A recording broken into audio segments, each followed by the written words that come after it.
आप देखिए भैया, इस बार तो कैसरगंज की जनता उनको डबल वोटों से जिता रही है।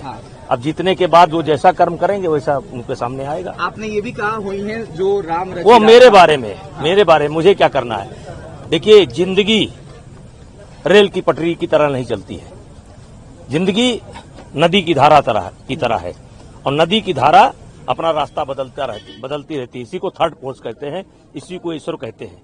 अब हमारे बारे में ईश्वर ने जो सोच रखा होगा वही करेंगे। आपने कहा बाई फॉल इस बार देंगे कर्णभूषण सिंह, तो क्या वो दाव आपने सिखाया है उनको बचपन से? कैसरगंज की जनता बाई फॉल मारेगी। हाँ, तो जो आप राजनीतिक गुरु के तौर पर कौन सा गुरु उनको सिखा करके भेजे हैं कि पहले सांसद के तौर पर और फ्यूचर में आगे वो मंत्री के तौर पर या फिर आगे और भी राजनीतिक पारियां वो खेलेंगे, कौन सा दाव आप सिखाएंगे और क्या कुछ उनको गुण सिखाते हुए आप दिखाई देंगे राजनीतिक गुरु के तौर पर? सेवा भाव रहना चाहिए। देखिए, मोदी जी की सरकार बनेगी और भारी बहुमत के साथ बनेगी। उछल कूद बहुत हुआ है लेकिन कोई फर्क पड़ने वाला नहीं। नेताजी कर्णभूषण सिंह के तौर पर उनकी प्रत्याशी होने के तौर पर उनकी दावेदारी को कितना मजबूत मानते हैं? क्या आपका रसूख जो था, दबदबा था, उसको आगे बढ़ाते हुए कर्णभूषण आगे दिखाएंगे? कर्णभूषण सिंह हमसे अच्छा काम करेंगे और आप अभी पता कर सकते हैं कि उनका व्यवहार, मिलने का तरीका, बात करने का तरीका, नियम से रहना, नियम से उठना, एक्सरसाइज, वो सारी चीजों से जुड़े हुए हैं। खिलाड़ी भी हैं और सीधे हम लोग गांव में रहते हैं। हमारा पूरा परिवार जो है गांव में रहता है और गांव का संस्कार खूब अच्छी तरीके से बच्चों को मिला है। जो तमाम आरोप आपके ऊपर लगाए गए, क्या वो उस आरोप के कारण वोट बढ़ेंगे?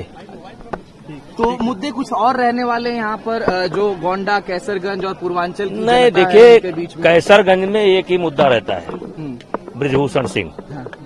और जो आरोप लगाए हैं इन लोगों ने, उसके कारण कैसरगंज लोकसभा में वोट बढ़ने वाले हैं। नेताजी, जिस तरीके से आपके बेटे पहली बार चुनावी दंगल में उतरे हैं, तो कौन सा चुनावी पैतरा आपने सिखाया है कि जिससे जीत हो सकती है? बाई फॉल मारेंगे और क्या है, बाई फॉल। तो मतलब क्लीन स्वीप की तैयारी? बाई फॉल चित। विपक्ष को आप किस तरह से देख रहे हैं? वोटिंग का निशान। हाँ, ये वोटिंग।